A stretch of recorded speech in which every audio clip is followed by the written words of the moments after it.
What's going on, everybody? Happy New Year. Wanted to pop on, do a quick video on mono compatibility. So you're probably asking yourself either what is mono compatibility, and why does it matter? The reason it matters is because most of the time when we play our songs at a club or on a big sound system, those systems are actually mono. The reason they're mono is because if they were stereo, it just gets way complicated running cables left and right, back and forth, especially when there's, booth monitor, main, speakers, and then, a bunch of speakers in the back of the club and booths, stuff like that. So it's just most of the clubs that you're going to play in, typically those systems are going to be mono. But first I wanted to simulate sort of what happens if a sample is, say, too wide and not mono compatible and phasing, and what that sounds like in mono. So let's say I have this sample right here which is wide, which I'll demonstrate as to why I know it's wide once I go through the MSED plugin. But I wanted to simulate if this sample with the utility was way wide, right? Let's just pretend it sounds like this. So we can hear that's clearly very wide.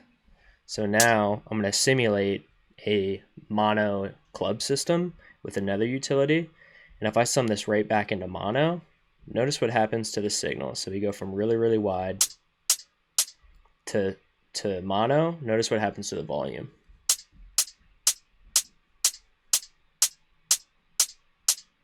The amount of information that we lose is pretty great.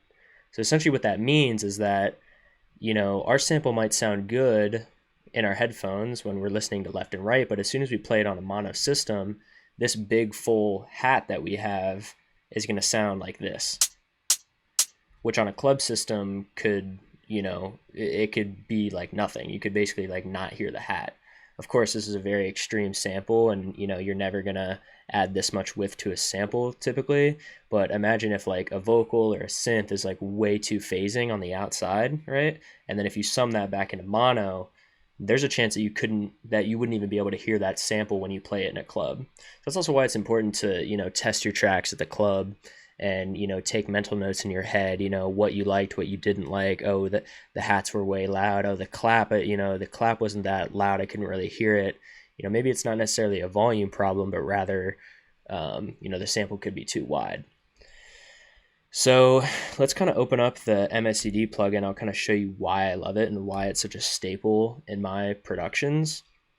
And this is free, by the way, so if you haven't picked it up yet, definitely pick it up. It's from the same people that make Span. So Voxengo Span and Voxengo MSED they're both free plugins, so definitely highly recommend it. So what the MSED plugin has actually is a corolometer, which is essentially a graph that shows width. So 1 is completely mono and -1 is completely stereo, completely out of phase. And then it has a right-left balance, which shows you where it is in comparison to left and right. And then it has a couple of controls up here that allow us to either move it left and right, or the side gain knob, which lets you either bring things back into the mono field or spread things out even further. So you'll also notice that in Span, you've probably seen this corolometer before in the bottom right corner, and it kind of reads as you play.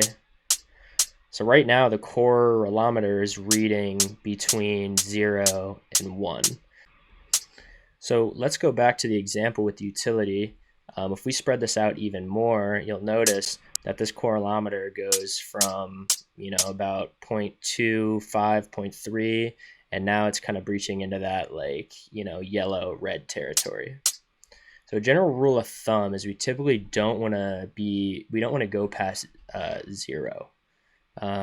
So 0 to 1 is typically where you're going to want to stay. If you're kind of moving into this negative area, that typically means that the sample is phasing, which means that when we go back with another utility and flip it into mono, we're going to get a lot of phase cancellation in terms of the volume, as you can hear. The amount of information that we're losing off of that is just way too much, so it's going to sound a little off. So yeah, so the reason why I love this plugin is because, one, very quickly I can look at the coralometer and determine whether a sample is wide or whether it's mono, and there's controls to kind of, shape it a little bit more. So if I'm layering up some hi-hats, right, and I want one layer to be wide and one layer to be mono, I want to make sure that one of them is wide. I want to make sure that the character of each sample is different and they're complementing each other, because there's no reason to have two samples that are occupying that exact same straight down the middle or this straight down the center frequency, or two hi-hats that are both super wide and no layer kind of covering up that middle frequency. I think it's important to have samples that complement each other, not just in tone, but in stereo field as well. So as you can see on the coralometer, I can tell that this sample is wide, but it's not too wide. And that's like kind of a misconception that I feel like I sort of believed in once I figured out this concept. I almost was a little bit afraid of width when I kind of first found this out. And one point that I do want to make is width is not a bad thing. Width is good. We want our tracks to be wide and we want our tracks to be full, but we just don't want them to be too wide. We want them to be mono compatible, meaning they sound good in stereo and they sound good in mono. The second point that I want to make is things are never going to sound as good in mono as they do in stereo. So, you're going to play your whole track, flip it into mono on the master, and it's clearly not going to sound as good as stereo. So you have to understand that there's going to be a little bit of, it's going to take away some of the character, but what we're really looking out for is any huge drastic changes in volume. If your clap is super present in stereo, and then you play your master and you click mono and you can hardly hear the clap in mono, that's a problem, and that's something that needs to be addressed in the mix. When you go about layering, I think it's super important to not only use your ears and figure out, what samples to choose from like a tone and character standpoint, like how are these sounds complementing each other, but also how they're complementing each other in the stereo to mono field. For this layer, as you can see, this coralometer is reading completely 1, which means that this sample is fully mono. So lastly, let's simulate that this sample is actually a little bit wider than I would want. So let's pretend that we are kind of going into this like negative area. That's okay. Some samples that we find are going to be potentially a little bit wider than we want. But the great thing about this plugin is that this side gain knob is able to bring things back into that mono field or push things back out a little bit. So let's say we like the sample, it's a little bit wide. You could bring the width down on here on the utility, but I like to just, and again, I'm using this utility just to simulate if this sample was wider than it is.